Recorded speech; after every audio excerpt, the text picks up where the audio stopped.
This video starts, I'd like to give a quick shout out to Ace Defender, a high quality SRPG masterpiece combining authentic turn-based RPG battle with tower defense elements.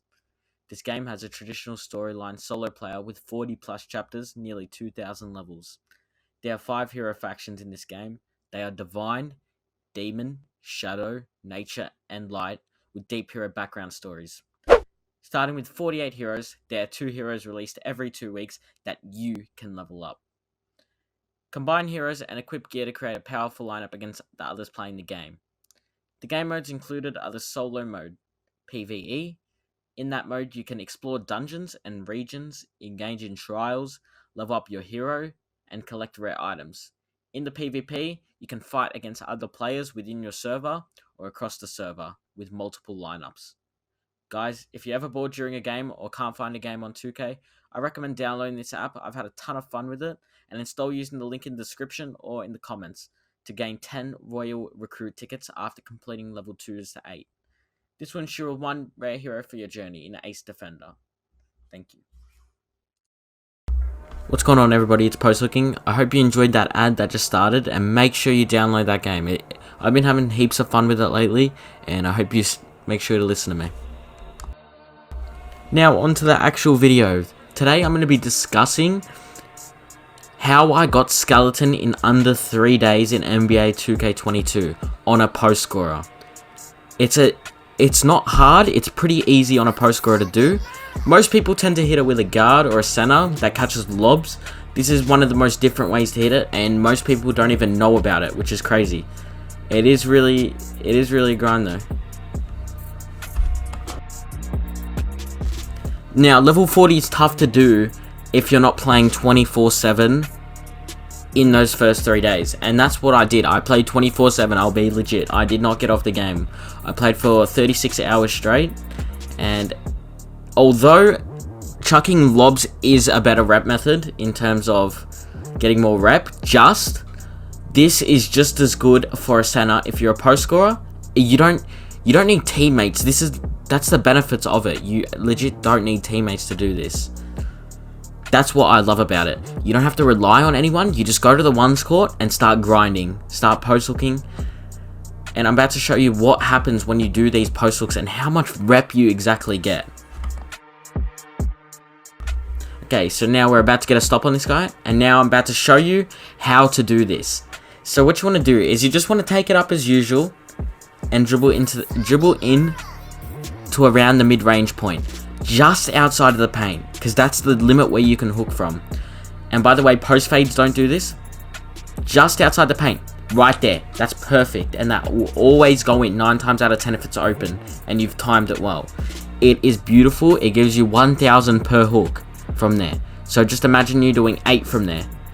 That's 8k plus the win bonus plus the teammate grade. You can get to 11 to 12k a game if you do these right. And they're pretty easy to green too. See, what I tend to do is I tend to force against guards, and stuff like that sometimes happens. But you just got to rely on your defense, get a stop pretty quick back, and you'll hit this as soon as possible.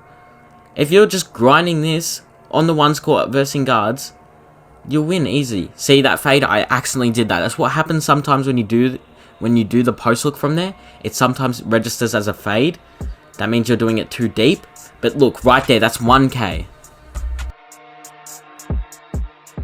Now, once you have takeover, it gets a little bit more different, because when you have takeover, you green everything, legit everything. It doesn't matter, you will not miss. Force those post hooks, doesn't matter who's in your way. When you have takeover, you should be getting around 6 post hooks every time, and that's a guaranteed 6k. So even if you just struggle to score when you don't have take, try and take inside shots, get that takeover, game over. I'll hit every single one. I might occasionally miss just one by accident, or him stealing the ball, but just play good defense, get it right back. That's it. And that's on any build. You can miss it with takeover or get plucked. Just gotta work to get it back. So that game basically took about 2 minutes, and this is what I'm gonna get from it. It did not take long. You should be getting around 11 to 12k, depending on opponent strength also, you could get more. See, late game, 99 overall. Look at that, 11k outside shots, you have 8,260. This is OP. Okay, now in this next clip, this is me showing you how much you get if you only post hook the last 5 in takeover. I post hooked the last 5 in takeover. Before that, I just shot normal inside shots, a feasted download. That's what you want to do against those two-way playmakers at the start until you get takeover, and then you go crazy. 9,303. That is still good. That is really good rep. On the ones court, you're ending games in 2 minutes. 2 minutes, 9,000. So now onto the build. The build is a blue-green that can consistently post hook, but also gets you so much rep. The rep in this build's crazy because you can get almost 10k a game just by post hooking, which ends games really fast, and is actually a really effective way of beating tough opponents. So now we're on to the attributes. What you want to do is max out post hook, close shot, and standing dunk. That's the best way to maximize your finishing badges on this build. Post fade free throw, that'll get you 17 shooting, so you can actually fade. This build is kind of reliable at 99. I personally wouldn't use it below 99. It's not very reliable on the post hook, or maybe that's just me being bad, but I consider myself pretty good at post scoring. But yeah, this build is pretty good.